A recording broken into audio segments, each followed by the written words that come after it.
नमस्कार विद्यार्थियों, मैं डॉक्टर मोनिका खेतरपाल आपको बीएससी पार्ट सेकेंड का थर्ड पेपर ऑप्टिक्स पढ़ा रही हूँ। इसमें आज अपन एक समतल विवर्तन ग्रेटिंग की विभेदन क्षमता ज्ञात करेंगे।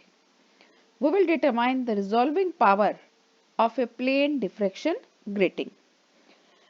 रिजॉल्विंग पावर निकालने के पहले मैं आपको ग्रेटिंग के बारे में कुछ बताऊंगी। ग्रेटिंग क्या होती है? हम एक कांच की समतल पारदर्शी प्लेट लेते हैं। अब इस प्लेट के ऊपर हम हीरे की पैनी नोक से बहुत सारी रेखाएं खींचते हैं। ये जो रेखाएं हम खींच रहे हैं, ये समानांतर और बराबर दूरी के ऊपर होंगी। तो जब इस पट्टिका के ऊपर प्रकाश आएगा, तो जो खुदे हुए भाग हैं, वहां से तो प्रकाश ब्लॉक हो जाएगा, अवरुद्ध हो जाएगा, और जो हिस्सा इन खुदे हुए निशानों के बीच में है, वो बीच वाला जो हिस्सा है, वो स्लिट की तरह काम करेगा।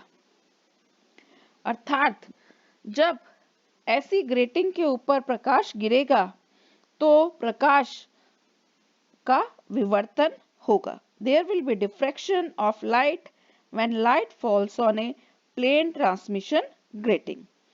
तो हमारे पास ऐसी कांच की समतल पट्टिका जिसके ऊपर हमने ये संरचना की है, उस पट्टिका को हम समतल पारगमन ग्रेटिंग कहते हैं। ये जो ग्रेटिंग हमने बनाई है, इसके अंदर 1 इंच में लगभग 10,000 से 15,000 रेखाएं खींची हुई होती हैं। तो अब अपन इस ग्रेटिंग की विभेदन क्षमता का मान निकालेंगे। हम क्या कर रहे हैं? विभेदन क्षमता निकालने के लिए ग्रेटिंग के ऊपर प्रकाश डाल रहे हैं, और ये जो हमने प्रकाश लिया है, इसके अंदर 2 तरंगदैर्घ्य आ रही हैं प्रकाश की। उनका मध्य अंतराल मान लूं मैं डी लैम्डा के बराबर, और जो आपतित प्रकाश आ रहा है, उस प्रकाश की माध्य तरंगदैर्घ्य का मान मैं मान रही हूं लैम्डा के बराबर। तो मेरे पास मेरी समतल ग्रेटिंग की विभेदन सीमा का मान होगा मध्य अंतराल डी लैम्डा बटे माध्य तरंगदैर्घ्य लैम्डा। ये मेरे पास रेजोल्यूशन लिमिट आ गई। अब रेजोल्यूशन लिमिट का जो रेसिप्रोकल है, उसको हम ग्रेटिंग की रिजॉल्विंग पावर कहते हैं। तो मेरे पास मेरी ग्रेटिंग की रिजॉल्विंग पावर का मान आ जाएगा लैम्डा अपॉन डी लैम्डा के बराबर। यहाँ पर ये मैं मान रही हूं कि मेरे पास जो प्रकाश आ रहा है किसी ग्रेटिंग के ऊपर, जिसमें n रेखा छिद्र खुदे हुए हैं, ये मैंने यहाँ पर ग्रेटिंग दिखाई है। इसके अंदर जो रेखा छिद्र हैं, उनकी संख्या मैंने मानी है कैपिटल N के बराबर। अब इसके ऊपर लाइट इंसिडेंट हो रही है, जिसके अंदर मेरे पास इस प्रकाश पुंज के अंदर लाइट है लैम्डा वेवलेंथ की और lambda plus d lambda wavelength की। ये लाइट इसके ऊपर मैंने इंसिडेंट की है। अब दोनों वेवलेंथ की लाइट का यहां से डिफ्रैक्शन पैटर्न मुझे स्क्रीन के ऊपर मिलेगा। मैं मान लूं कि मेरी जो लैम्डा वेवलेंथ वाली लाइट है, ये थीटा एन इंक्लिनेशन बनाते हुए पी पॉइंट के ऊपर इसका सेंट्रल मैक्सिमा मुझे मिल रहा है। तो ये मेरा मुख्य उच्चिष्ट आ गया जब तरंगदैर्घ्य लैम्डा है। इसी तरह जब तरंगदैर्घ्य लैम्डा प्लस डी लैम्डा है, तो आपतित दिशा से कोण बन रहा है theta n plus d theta n, और यहाँ पर मुझे मुख्य उच्चिष्ट मिल रहा है। और हम देख सकते हैं जो मेरे पास P पर मुख्य उच्चिष्ट है, ये मेरे पास तरंग दैर्ध्य लैम्डा के लिए है। तो मैं सेंट्रल मैक्सिमा की कंडीशन ग्रेटिंग की हम निकाल चुके हैं पिछले लेक्चर्स के अंदर। सेंट्रल मैक्सिमा के लिए कंडीशन होती है E plus b sine theta n बराबर एन लैम्डा। यहाँ पर n मेरा ऑर्डर है और E प्लस बी जो है इसको हम ग्रेटिंग अवयव, ग्रेटिंग एलिमेंट कहते हैं। अब Q बिंदु के ऊपर लैम्डा प्लस डी लैम्डा वाले प्रकाश के लिए मैक्सिमा मिल रहा है। तो इसके लिए मैं कंडीशन लिखूं E plus b sine theta n plus d theta n बराबर एन, और तरंग दैर्ध्य है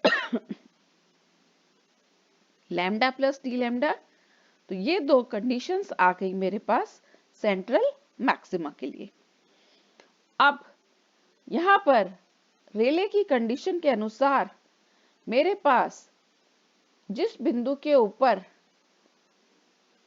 पहली तरंगाक का सेंट्रल मैक्सिमा है, वहीं उसी बिंदु के ऊपर दूसरी तरंगाक का पहला मिनिमा आ रहा है।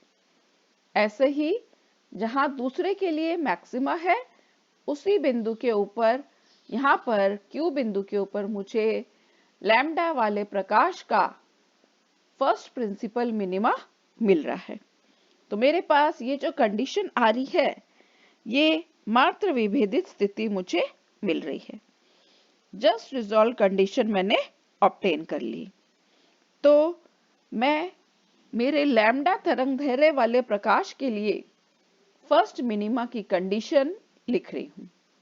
Capital N E plus b sine theta n plus d theta n equal to m lambda. क्योंकि पहला मिनिमा जो बन रहा है यहाँ पर बन रहा है, और इस स्थिति के अंदर कोण कितना है, theta n plus d theta n के बराबर। जहां स्मॉल m जो है ये इंटीजर है और ये मेरा मिनिमा आ रहा है, तो इसको मैं small n capital N plus minus 1 के बराबर लिख सकती हूँ। तो कंडीशन क्या आ जाएगी, इसको मैं लिख सकती हूँ E plus b sine theta n plus d theta n, m की जगह nn प्लस 1 लिखा है, divided by capital N multiplied by lambda. तो मेरे पास दो कंडीशन आ रही हैं।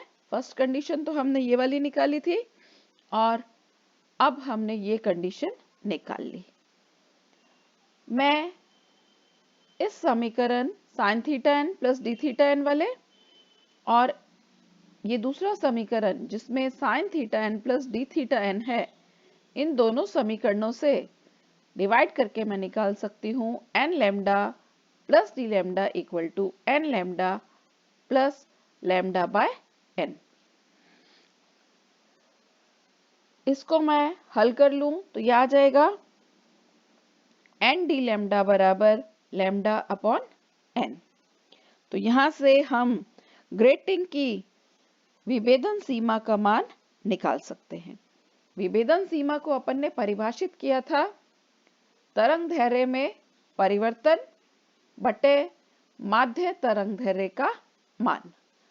तो मेरे पास ग्रेटिंग की विभेदन सीमा का मान आ गया 1 upon small n multiplied bye capital N। तो विभेदन सीमा का मान हमने निकाल लिया। विभेदन सीमा का रेसिप्रोकल, इसको अपन ग्रेटिंग की विभेदन क्षमता कहते हैं।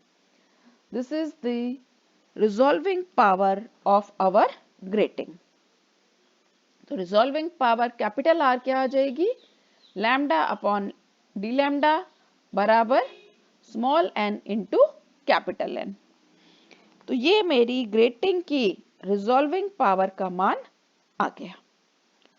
अब इसके अंदर स्मॉल n का मान मैं मेरे जो कंडीशन है सेंट्रल मैक्सिमा की, यहां से स्मॉल n का मान मैं रखूंगी। इस समीकरण से स्मॉल n का मान कितना है, E plus b sine theta upon lambda. तो ये स्मॉल n का मान मैं यहाँ पर रख के विभेदन क्षमता का मान निकाल रही हूँ। विभेदन क्षमता R बराबर आ जाएगी capital N E plus b sine theta n upon lambda. विभेदन क्षमता बराबर है तरंगदैर्घ्य लैम्डा बटा डी लैम्डा। तो यहाँ से अपन देख सकते हैं कि मेरे पास ग्रेटिंग की विभेदन क्षमता गुणनफल है, एक तो ऑर्डर का, स्पेक्ट्रम के ऑर्डर का, और कुल कितनी रेखाएं हैं जो हमने हीरे की नोक से खींची थी, कुल रेखाओं की संख्या के गुणनफल के बराबर है। तो हमने हमारी ग्रेटिंग की विभेदन क्षमता का मान निकाल लिया। तो ग्रेटिंग की विभेदन क्षमता का मान निर्भर करता है ग्रेटिंग अवयव के। इस समीकरण से अपन देखें तो रिजॉल्विंग पावर बढ़ाने के लिए ग्रेटिंग की हमें ग्रेटिंग अवयव का मान अधिक लेना चाहिए। E प्लस बी का मान मेरे पास अधिक होना चाहिए और कैपिटल N का मान भी अधिक होगा तो मेरी ग्रेटिंग की विभेदन क्षमता का मान बढ़ जाएगा। That means to increase the resolving power, number of lines on the grating should be more. तभी हमारे पास हम जो ग्रेटिंग लेते हैं ज्यादातर उसमें लाइनों की संख्या का मान हजारों के अंदर होता है। सामान्यतः ग्रेटिंग के ऊपर जो लाइनें होती हैं वो 1 इंच के अंदर 10,000 से 15,000 के बीच में लाइनें खुदी हुई होती हैं और रिजॉल्विंग पावर का मान प्रकाश की माध्य तरंगदैर्घ्य लैम्डा के व्युत्क्रमानुपाती होता है। तो आज अपन ने एक समतल ग्रेटिंग के लिए रिजॉल्विंग पावर का मान निकाला है। Thank you students for watching.